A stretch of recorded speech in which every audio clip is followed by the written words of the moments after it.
그래서 다시 새 출발을 하라고 사실 만들어진 제도인데, 이 제도 취지를 몰각시키는 그런 일인 겁니다.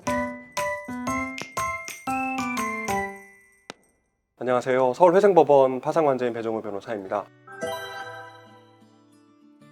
제가 채권자 목록에 누락된 채권자의 경우, 이미 이제 파산 면책 결정 받은 경우 어떻게 하느냐, 여기에 대해서는 제가 여러 번 영상을 올려드렸어요. 그만큼 채무자분들이 신청하실 때 채권자들을 누락하는 일이 너무나 많습니다. 왜냐하면 다들 다중 채무자, 채무를 지고 있기 때문에 채권자들이 굉장히 많다는 거예요. 특히 이제 조회가 가능한 금융권 채무는 어느 정도 이제 파악을 하시는데, 특히 개인 채권자인 경우 내 채무가 아니라 연대보증했던 거나 뭐 이런 경우에는 나중에 다시 이제 채권자들이 목록에 누락되던 채권자에 나타나가지고 돈 달라고 소송하는 경우가 굉장히 많아요. 근데 이렇다면 이런 경우에는 이제 개인 도산제도가 빚을 다 일거에 청산하고, 뭐 파산인 경우에는 한꺼번에, 아니면은 개인회생인 경우에는 일정 기간 동안 일부 갚고 이제 나머지는 면책되는, 그래서 다시 새 출발을 하라고 사실 만들어진 제도인데, 이 제도 취지를 몰각시키는 그런 일인 겁니다. 목록에 누락된 채권자들이 다시 권리 행사해서 그 사람의 삶이 개인회생이나 파산 신청했던 그 점과 크게 다르지 않는 상황으로 이제 내몰리는 경우가 굉장히 많죠. 그래서 이것 때문에 굉장히 문제가 많고, 기존에는 이걸 이제 개별 소송으로 이제 해결하는 수밖에 없었어요. 누락된 채권자들이 소송을 제기해오면 이제 그 소송에서 마무리를 하거나, 아니면은 돈을 달라고 하면은 선제적으로 채무자들이 면책 확인해서나 청구이해소를 제기해서 이게 이제 면책에 효력이 미친다라고 주장하는 이제 별개의 소송을 통해서만 이게 해결이 됐습니다. 여러분 아시다시피 면책 결정을 받은 날로부터 7년이 지나지 않으면 다시 파산 면책 신청을 못 하게 돼 있잖아요. 그래서 파산 면책 결정을 받고 그리고 누락된 채권자에 대해서 다시 파산 면책 신청을 하면은 기존에는 다 이제 청구를 각하거나 기각했어요. 근데 이러다 보니까 그 누락된 채권자들 권리관계 정리하는 게 비용으로도 그렇고 시간도 그렇고 너무 소모적인 어려움이 있다. 그래서 이제 서울회생법원에서만 이제 논의되고 있는 것입니다. 서울회생법원에서 최근에 이런 경우에 뭐 올 초부터인가요? 판사님들이 이제 연구를 좀 하시고, 그리고 사례도 모집하고 해가지고 지금 시범적으로 지금 운영되고 있는데, 채권자 목록에 누락된 채권자가 있다면 그 채권자에 대해서는 파산 면책 재신청을 한번 허용해보자라고 해서 지금 실제 운영되고 있습니다. 제가 2023년 11월에 종결된 사건 중에 하나가 그런 사건이었어요. 2021년에 파산 면책 신청을 했고, 그래서 면책 결정까지 받았습니다. 근데 이분이 이제 알고 봤더니 개인 채권자들이 있었던 거예요.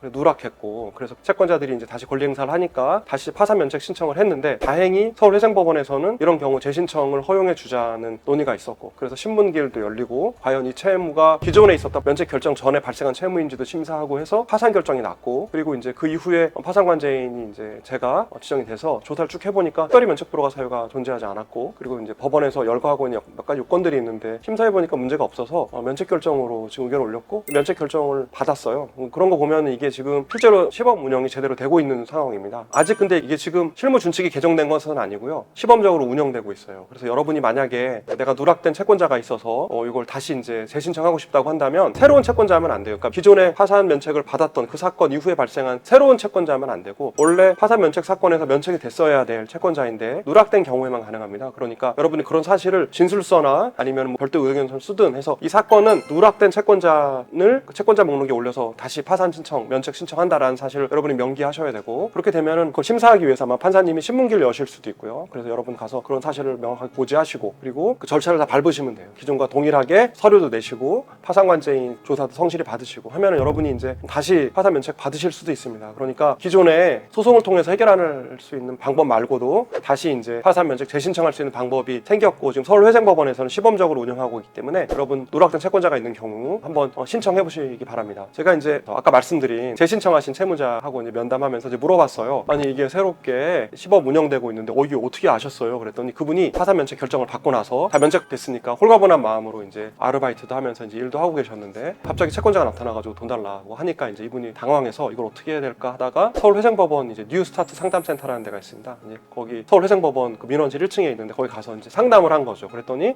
거기서 이 제도를 친절히 안내해줬고, 그리고 법원 직원한테도 물어보니까 법원 직원도 이렇게 하면 가능할 수 있겠다 이런 얘기를 듣고 이분이 다시 용기를 얻어서 대신청하셔가지고 면책 결정까지 받았습니다. 그러니까 여러분도 누락된 채권자가 이제 다시 나타난 경우 당황하지 마시고 상담을 잘 받아보시고, 그리고 어떻게 정리하는 게 가장 좋은지. 가장 손쉬운 방법은, 소송은 참 여러분 힘드니까 사실 재신청 방법으로 해결할 수 있으면 가장 좋습니다. 그러니까 재신청을 충분히 한번 고려해 보시고 면밀하게 상담을 한번 받아보시기 바랍니다.